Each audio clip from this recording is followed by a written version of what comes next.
احنا النهارده في التافهون المتحدون عندنا مشكله كبيره قوي. مشكله بتهم اي تافه معدي في الشارع، انت انا اي تافه. المشكله دي عباره عن ايه؟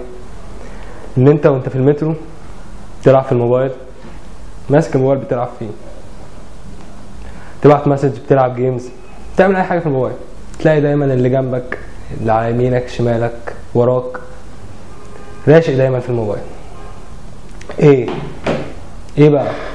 مش هنتلم بقى؟ مش قلنا قبل كده ان كده ما ينفعش؟